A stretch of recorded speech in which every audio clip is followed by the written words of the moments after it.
बहुत बार आपने राजा अकबर और बिरबल के किस्से सुने होंगे और हर किस्से में आपने देखा होगा कि कैसे बिरबल अपनी चतुराई से और समझदारी से राजा को खुश करता है। एक बार की बात है, राजा अकबर ने अपनी रानी को एक हार गिफ्ट दिया। गिफ्ट देने के बाद रानी हार पाकर बहुत खुश थी।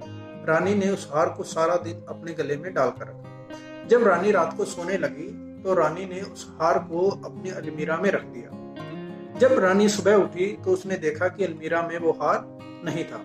रानी ये देखकर बड़ी चिंतित हुई। वो अपने राजा के पास गई और उसको बोला कि राजा साहब, जो कल आपने मुझे मोतियों का हार दिया था वो चोरी हो गया है। राजा ने कहा, वो कैसे चोरी हो गया? तो रानी ने कहा कि रात मैंने उस हार को उतार कर अलमीरा में रखा था, लेकिन जब मैंने सुबह देखा तो वो हार वहां पर नहीं था। राजा ये सुनकर बड़ा चिंतित हुआ कि मेरे ही दरबार में, मेरे ही घर में, मेरे ही रानी के कमरे में कैसे चोरी हो सकती है। तो राजा ने क्या किया, अपने दरबारी को बुलाया, अपने मंत्री को बुलाया और कहा कि रानी का जो हार है वो गुम हो गया है और उसको सब लग जाओ और ढूंढ कर निकालो। सारे दरबारियों ने पूरे जोर जोर से अपनी मेहनत की, लेकिन लास्ट में क्या हुआ, उनको वो हार नहीं मिला। एक सिपाही राजा के पास आया और आकर कहने लगा, जहांपना, कहीं पर भी हार नहीं मिला। राजा ये सुनकर बड़ा चिंतित हुआ कि ऐसे कैसे हो सकता है कि मेरे ही दरबार से और मेरे ही घर से हार चोरी हो जाए, तो और प्रजा का क्या होगा। तो राजा ने संदेश पहुंचाया और कहा कि जाओ बिरबल को बुला कर लाओ।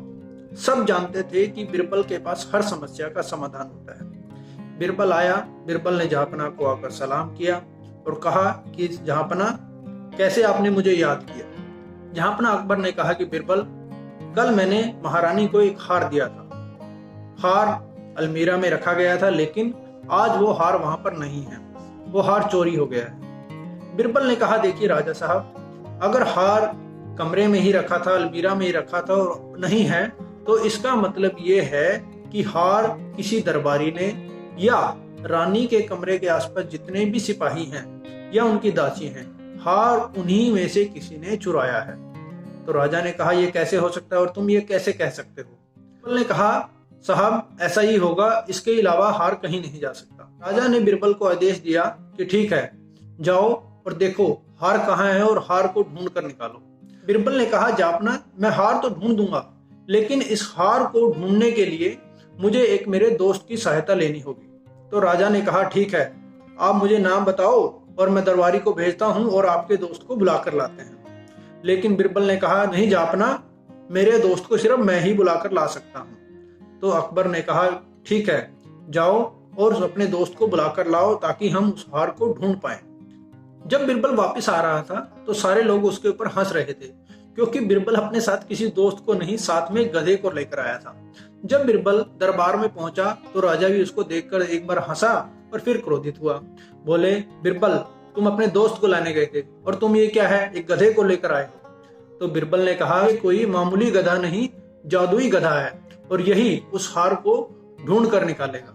ये सुनकर राजा कुछ बोले नहीं और बोले, ठीक है, जाओ और जो भी हो सकता है उस हार को ढूंढ कर निकालो। तो बिरबल ने क्या किया, उस गधे को रानी का जो कमरा था वहां पर जाकर खड़ा कर दिया, अंदर जाकर, और उन सभी दरबारियों को, सिपाहियों को और दासियों को जो रानी के कमरे के आसपास थी, उनको बुलाया और उन सबको कहा कि तुम्हें बारी बारी से कमरे में जाना है और जाकर गधे की पूंछ पकड़कर कहना है कि मैंने चोरी नहीं की। वन बाय वन सभी ने ऐसा किया।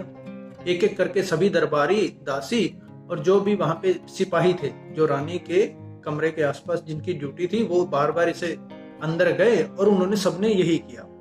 ये करने के बाद, उसके बाद जब सभी प्रक्रिया यह पूरी हो गई तो बिरबल ने सभी सिपाहियों के जो जो अंदर गया था उन सबके हाथ सूंघे। हाथ सूंघने के बाद बिरबल ने राजा को कहा कि साहब देखो, मैंने कहा था ना, इन्हीं में से एक सिपाही ने आपकी रानी का हार चुराया है। तो राजा ने कहा, यह कैसे हो सकता है? तो बिरबल ने कहा, साहब ये वो सिपाही है जिसने आपकी रानी का हार चुराया था। राजा ने कहा, यह कैसे हो सकता है? बिरबल ने कहा, जहांपना, मैंने गधे की पूंछ पर एक इत्र लगा दिया था और जिस जिस सिपाही ने, जिस जिस दासी ने उस गधे की पूंछ को पकड़कर ये कहा है कि मैंने चोरी नहीं की, उन सब के हाथों से उस इत्र की गंध आ रही है, लेकिन एक ये वो सिपाही है जिसके हाथ से वो इत्र की गंध नहीं आ रही। इसका मतलब ये था कि जिस सिपाही ने उस गधे की पूंछ को नहीं पकड़ा, उसको ये डर था कि अगर मैंने इसको पकड़ा और मैंने अगर ये कहा कि मैंने चोरी नहीं की तो मैं पकड़ा जाऊंगा। इस डर से उसने गधे की पूंछ को पकड़ा ही नहीं। और इस तरह से फिर उस सिपाही ने मान लिया कि हाँ, मैंने ही उस हार को चुराया था। और ये सब देखकर राजा भी बड़ा खुश हुआ और फिर दोबारा से बिरबल को उन्होंने शाबाशी दी। इसीलिए बिरबल की चतुराई और समझदारी के किस्से सभी जानते हैं। तो एक बार फिर बिरबल ने अपनी चतुराई और समझदारी से रानी का हार ढूंढ निकाला।